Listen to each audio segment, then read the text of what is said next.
Oops.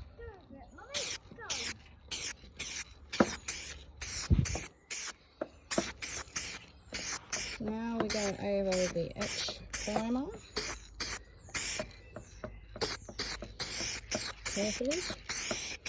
I know I got a little bit on the mirror there, but that needs spraying anyway, so I'm not too concerned about that. Excuse my daughter in the background taking the mickey. There we go. And that one's also got to be done.